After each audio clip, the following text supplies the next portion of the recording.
Hello! Karon dadunta mo sa usa ka special nga outing with my partner's family sa nindot na beach sa Tangkaan. Usa minangadto, nagluto pa sila daan sa mga bawnon na pagkaon. Kay gutom ra ba maligo jay? O diba, tulo na nagtabang og luto sa usa ka manok. Pero nganong napagod gihapon? Itong litson. Naghandrang kayo daw. Di apay mga lutuonon. Ahong ambag ani, tig video ra ko jay.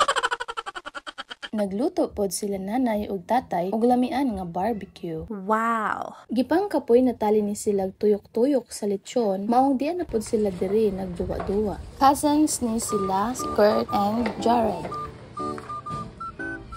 Nang larga nami padong sa beach. Mga 3 to 5 minutes naman, motoron gikan sa balay nila kuya.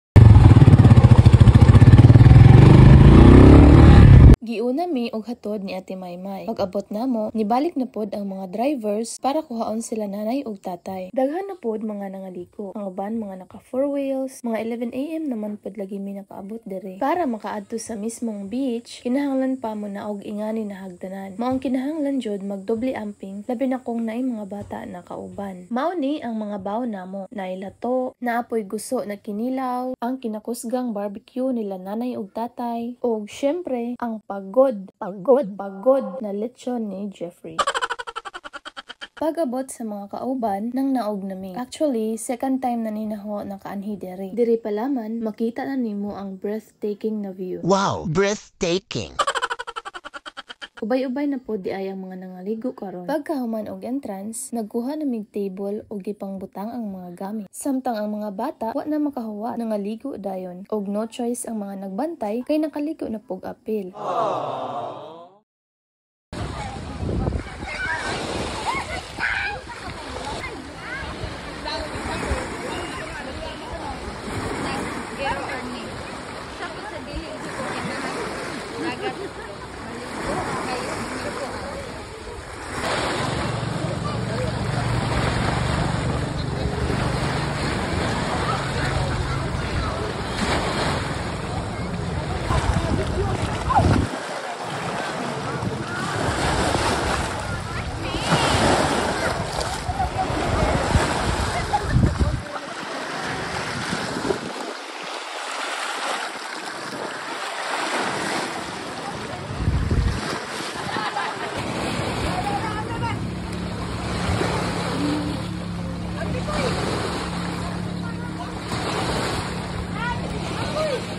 Makita ra po diri ang isla sa Limasawa. Dili daw Limasawa. Limasawa. Correct me if I'm wrong, guys. Char. Unta pohon, makasuray ra pud ta diha. Mao po din bantayanan diri kay kusog-kusog ang hampas sa dagat bisan sa baybayon. Mao og maglingkod-lingkod ka diha, tas di ka kabantay na basin mapusnga ka. Ug mao to, wa na ko makailas sa akong anak. Nak, is that really you? Is that really you? Charot?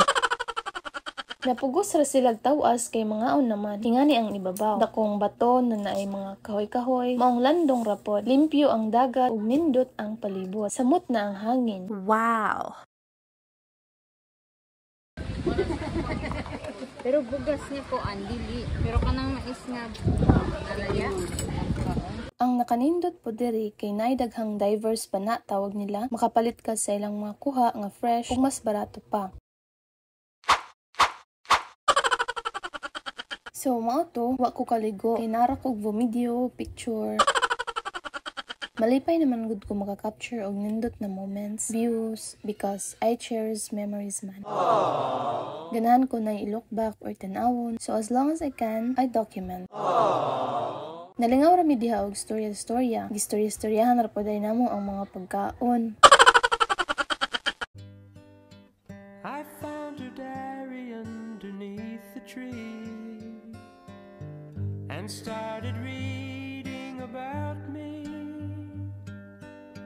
The words she'd written took me by surprise. You'd never read them in her eyes.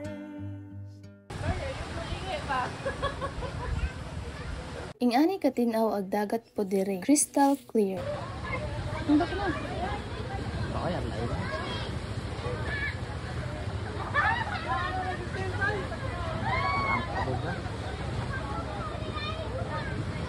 Wala, nagdaging sawa.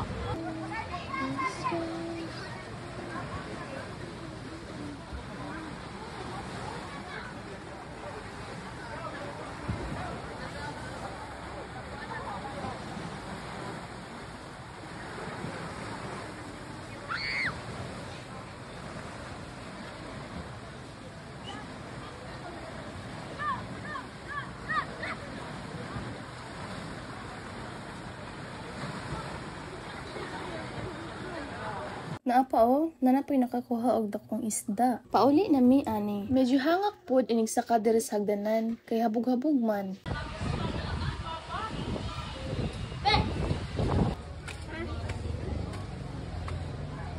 Nakapalit po dahil mi og ingani. First time na ako makakaon og ingani. Talipapa may tawag nila ani dere.